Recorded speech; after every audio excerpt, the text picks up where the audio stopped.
नमस्कार, मैं doctor Bhagwan Ram Bishnoi, principal government law college बोल रहा हूँ। हम पढ़ रहे हैं remedial section, remedy for breach of contract. कल हमने पढ़ा सेक्शन 73। तो दोबारा मैं दोहरा रहा हूँ कुछ पार्ट जो बैकग्राउंड का है। Kinds of breach of contract जो होते हैं वो पूर्वकालिक पालना के समय, कल हमने बताया 39 कॉन्ट्रैक्ट में 2 आधार दिए गए हैं। वह संविदा का अंत विखंडन कर सकता है, संविदा भंग के लिए किसी हानि, लॉस, नुकसान, डैमेजेस या प्रतिकर के लिए कंपनसेशन की मांग कर सकता है। निम्न जानकारी भी आवश्यक है। उचित पारिश्रमिक दावा, सूट फॉर क्वांटम मेरिट का दावा कर सकता है। संविदा का निर्दिष्ट पालन, स्पेसिफिक परफॉर्मेंस ऑफ कॉन्ट्रैक्ट करवा सकता है। व्यादेश की मांग कर सकता है। सेक्शन 73, 74, 75 में हम अध्ययन करेंगे। डिफरेंस बिटवीन कंपनसेशन और डैमेजेस, कल बात की थी। प्रतिकर का मतलब है इकोनॉमिक लॉस और क्षतिपूर्ति का अर्थ है इकोनॉमिक लॉस के साथ में शारीरिक, मानसिक जो संताप होता है उसके लिए ये लॉ ऑफ टॉर्ट में किया जाता है। तो हमने पढ़ा कि ये इसके 2 मूलभूत सिद्धांत है। मेजर्स ऑफ डैमेजेस 2 सिद्धांत है। पहला है अनिर्धारित क्षतिपूर्ति, जो कि हमने कल पढ़ी 73 में, अनलिक्विडेटेड डैमेजेस। आज हम पढ़ेंगे लिक्विडेटेड डैमेजेस, निर्धारित नुकसानी एवं शास्ति। सेक्शन 74 पर विशेष ध्यान देना है कि पक्षकारों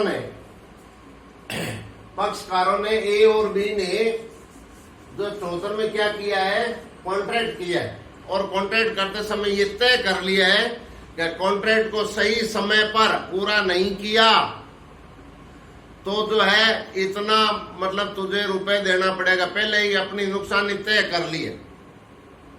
73 में ऐसा नहीं है, निर्धारित नहीं होता।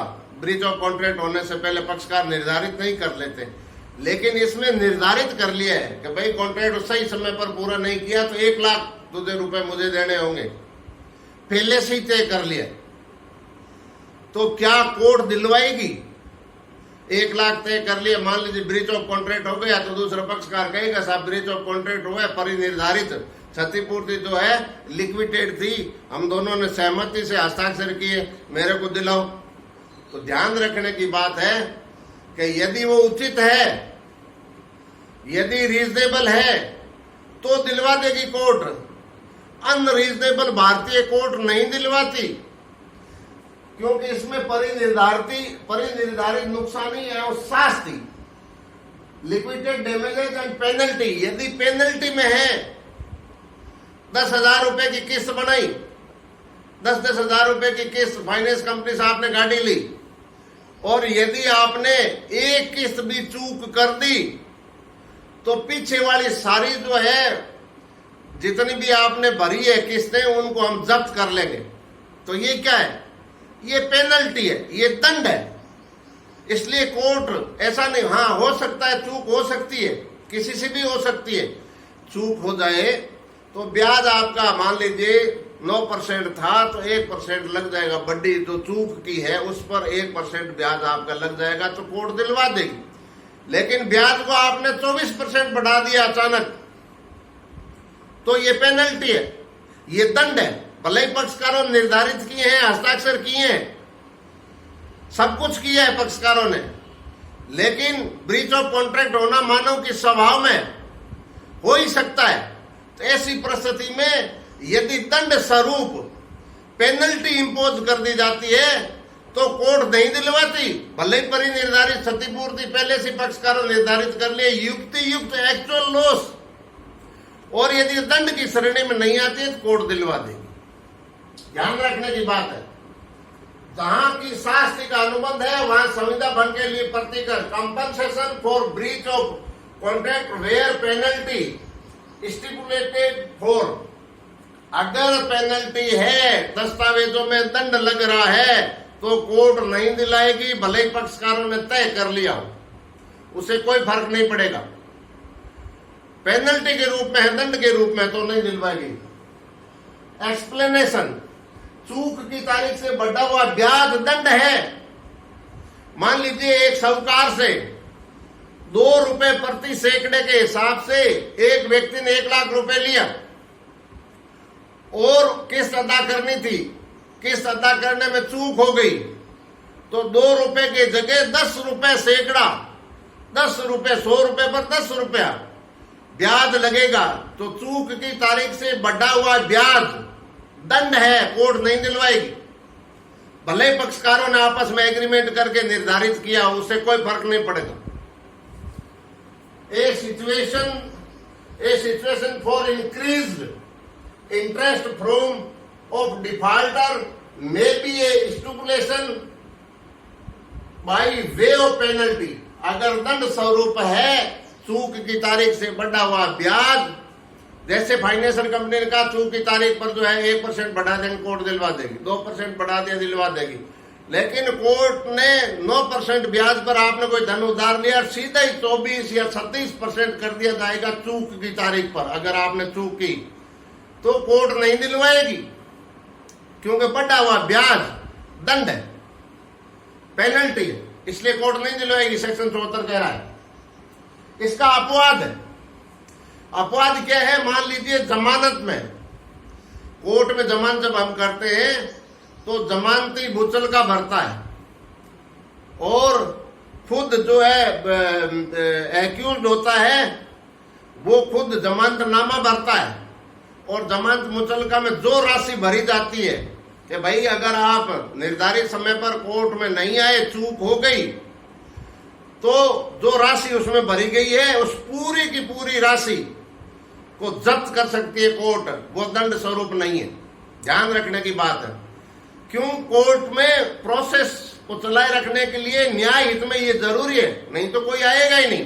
पेनल्टी माफ के लिए 446 CRPC में कार्रवाई ड्रॉप करने के एप्लीकेशन लगाते रहते हैं, साहब माफ करो, नहीं, कोर्ट माफ कर भी सकती है, 446 की कार्रवाई ड्रॉप भी कर सकती है, और यदि उसमें 50,000 का मुचलका था तो 50 के 50,000 रुपए जब्त हो सकते हैं। यदि किसी लोक सेवक ने या जमानती ने या जमानत जो मुचलका जमानत देने वाले मुचलका भरा है या लोक सेवक ने कोई एफिडेविट दी है, उसमें कोई धनराशि भरी है, तो पूरी की पूरी कोर्ट जब्त कर सकती है।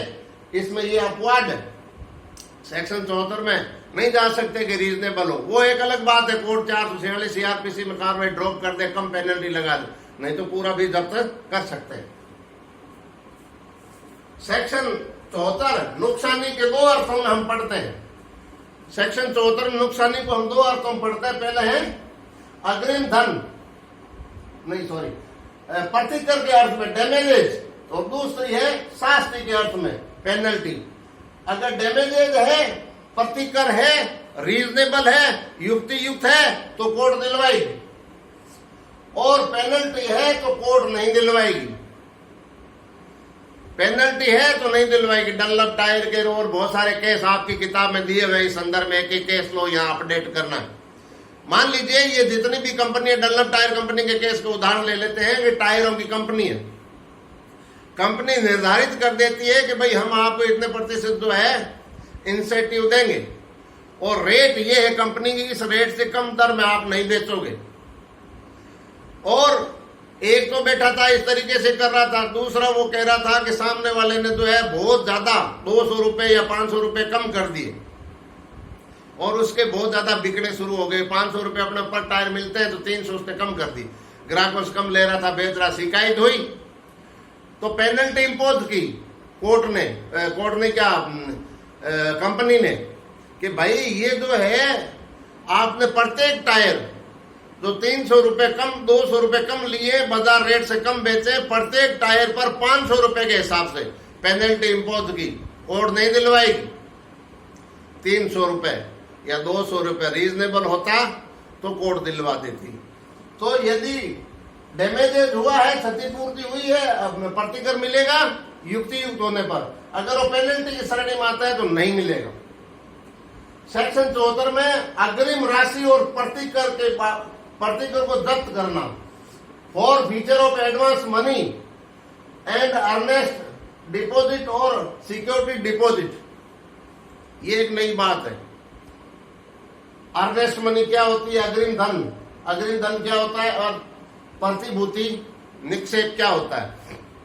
अग्रिम राशि, मारवाड़ी में कहते हैं साई, साई खाई होती है। एक व्यक्ति ने एक मकान खरीदा और कहा कि भाई 1,12,000 रुपए में, कैश है इसमें 12,500 रुपए में, तो 1,000 रुपए उसने अग्रिम राशि दी, साई दी, टोकन मनी, टोकन मनी, और 25,500 रुपए जो है धन दिया। वो कौन सा धन था? प्रतिभूति निक्षेप, सेकंड। और बाद में बाकी पैसे 1,00,000 रुपए और देने थे तो वो चूक हो गई। वाद दायर किया गया और पूरी की पूरी 25,500 रुपए जब्त कर लिए। कोर्ट ने कहा 25,500 रुपए जब्त नहीं कर सकते, तो 1,000 रुपए जब्त कर सकते हो, 25,000 रुपए वापस दो किराया काट करके। तो साई तो खाई होती है, लेकिन अर्नेस्ट मनी, ये जो है एडवांस मनी जो आपने अग्रिम धन दिया है, वो तो खाई हो सकती है, लेकिन अर्नेस्ट मनी डिपॉजिट करवाइए, सिक्योरिटी राशि डिपॉजिट करवाइए, तो वो पार्ट पेमेंट होता है और उस पार्ट पेमेंट को जब्त नहीं किया जा सकता। सिक्योरिटी डिपॉजिट उन परिस्थितियों में की जाती है जहां मान लीजिए मैंने मेरा घर किराया दिया, किराएदार से मैंने सिक्योरिटी डिपॉजिट ली 10,000 रुपए और कह दिया कि इसमें झाड़ लगा हुआ है या कोई नुकसान होगा तो मैं इसे भरपाई करूंगा, अन्यथा वापस लौटानी पड़ेगी, अन्यथा वापस लौटानी पड़ेगी, उसको जब्त नहीं किया जा सकता। टेंडर वगैरह में इस प्रकार की बातें होती है, अर्नेस्ट मनी डिपॉजिट करानी पड़ती है, कहीं 2%, कहीं 5%। तो इसमें मौला बख्श का केस वर्सेस भारत संघ का इंपॉर्टेंट केस है, लीडिंग केस है। मौला बख्श ने सेना के साथ एग्रीमेंट किया, आलू है, अंडा है, प्याज है, दूध है, एक रेट लिस्ट के मुताबिक सप्लाई किया, 2 साल के लिए ठेका लिया और 24,000 रुपए जमा करवाए सिक्योरिटी के रूप में। और 1 साल तक मौला बख्श ने सप्लाई की और बाद में उसका स्वास्थ्य थोड़ा ठीक नहीं था, तो मौला बख्श के मित्र ने कहा भी तुम सप्लाई कर दे इसी रेट में। तो मौला बख्श ने अधिकारियों से बात करके दूसरे को वो ठेका उसी रेट में जो मौला बख्श की रेट थी, दूसरे व्यक्ति तैयार हो गए और 24,000 रुपए जमा करा दिया सिक्योरिटी डिपॉजिट, और क्या मुझे मुक्त करो, स्वास्थ्य ठीक नहीं रहता। बाद में मौला बख्श ने मांग की कि मेरे 24,000 रुपए दो, तो सेना ने कहा किस बात का, आपने तो कॉन्ट्रैक्ट तोड़ दिया, आपने क्या कर दिया, कॉन्ट्रैक्ट तोड़ दिया। क्या किया है, वह संविदा का विखंडन कर दिया है, ऐसा नहीं है। तो सिक्योरिटी जो डिपॉजिट थी इसकी, मौला बख्श की, कोर्ट ने कहा कि आपको कोई लॉस नहीं हुआ, आपके एक दिन भी कार्य बाधा उत्पन्न नहीं हुई, आपने कोई बढ़ी हुई दर पर आपने कोई सामान नहीं लिया, तो किस बात का लॉस। तो 24,000 रुपए प्लस 6% वार्षिक ब्याज से कोर्ट ने दिलवाई, सुप्रीम कोर्ट ने 1970 में। तो इसमें फर्क है। तो इसके अंतर्गत जो है केस पढ़ना है, अर्नेस्ट मनी सिक्योर डिपॉजिट या एडवांस मनी, टोकन मनी जिसको अपन बोलते हैं, साई, मारवाड़ी में साई बोलते हैं, साई खाई होती है। साई हमेशा कम से कम देनी चाहिए। कोई कह दे साहब मैं 20 लाख का प्लॉट ले रहा हूं, 10 लाख पहले दो, 10 को नहीं 15 दे दूंगा, लेकिन साई पेटे 5,000 ही दूंगा। लोग क्या करते हैं, बड़ी राशि लेते हैं साई में, फिर मान लीजिए डिफॉल्टर हो जाता है तो पूरी खा जाते हैं। तो कभी भी नहीं देना चाहिए। लोग के विद्यार्थियों को जब भी आप वकील बनो कि भाई मैंने 20 लाख में लिया है, 30 लाख में लिया है, अगला कह रहा है बड़ी राशि पहले दो, देंगे, लेकिन अग्रिम राशि टोकन मनी में 1,000 रुपए दूंगा और बाकी 10 लाख ले ले। डिफॉल्ट होने पर 10 लाख वापस ले सकते हो, खा नहीं सकता, 1,000 रुपए तो खा जाएगा, 5,000 रुपए साई पेटे दिए वो तो खा जाएगा, अन्यथा नहीं। ये ध्यान रखने की बात है। तो सेक्शन 74 परिनिर्धारित नुकसानी और शास्ति, अगर पक्षकारों ने पहले तय कर ली है कि भाई इतना नुकसान देना होगा कॉन्ट्रैक्ट ब्रीच होने पर, सहमत है पक्षकार आपस में, कोई फर्क नहीं पड़ता। यदि युक्ति युक्त है तो कोर्ट दिलवाएगी, और अगर अनरीजनेबल है नहीं दिलवाएगी। अगर वो शास्ति दंड के रूप में है, पेनल्टी के रूप में है दस्तावेज को देखने पर, तो नहीं दिलवाएगी, भारतीय कोर्ट नहीं दिलवाएगी। और चूक की तारीख से बढ़ा हुआ ब्याज दंड ही है, तो वो दंड की श्रेणी में रखा गया है। इसके अपवाद है, जमानत मुतलके वगैरह में जो राशि भरी जाती है पूरी जब्त की जा सकती है। प्रतिकर और पेनल्टी, प्रतिकर उचित है तो मिलेगी, 74 के मुताबिक कोर्ट, और पेनल्टी है तो किसी भी प्रकार की जो है कोर्ट नहीं दिलवाएगी, उस कॉन्ट्रैक्ट को लागू नहीं करवाया जा सकता।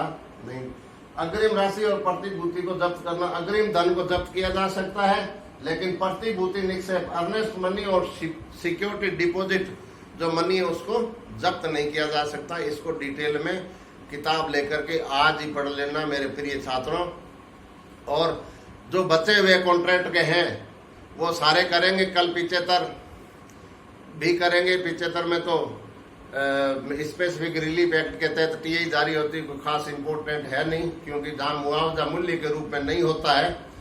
और कल मैंने बताया कि हीरोइन ने काम बंद कर दिया, 3000 रुपया करोड़ खर्च कर दिए, तो स्पेसिफिक रिलीफ एक्ट के तहत इंजेक्शन जारी किया जाता है। सेक्शन 75 में प्रावधान किया गया है कि कोर्ट क्या कर सकती है। यहाँ बताया ना मैंने आपको कि इंजेक्शन व्यादेश, ये 5वां तो कल अपन पढ़ रहे थे, इंजेक्शन जारी करवाया जा सकता है, उस कार्य को पूरा करो, क्योंकि मूल्य में प्रतिकर संभव नहीं है कि उसकी हैसियत ही नहीं है। तो ये 75 तक है। अब जो बचे हुए बीच में सेक्शन है, मैंने ये इसलिए उठाया है ताकि आपका कोर्स पहले जो मेन है वो आ जाए। अब जो है आगे वीडियो जारी होते रहेंगे, कोई टेंशन लेने की जरूरत नहीं है। परीक्षा के बारे में भी विचलित होने की जरूरत नहीं है। गवर्नर फैसला करेगा, उस शिक्षा मंत्री करेंगे। अगर हालात ठीक रहे तो 3 जून से, और हालात ठीक नहीं रहे तो आगे बढ़ा दिया जाएगा। लेकिन आप तैयारी रखो, मिड जून में कभी भी परीक्षा हो सकती है। बहुत ही ज्यादा विस्फोटक स्थिति हो जाएगी तो जुलाई अगस्त में जैसी स्थिति होगी, लेकिन 3 जून से तैयारी रखना। जय हिंद, जय भारत।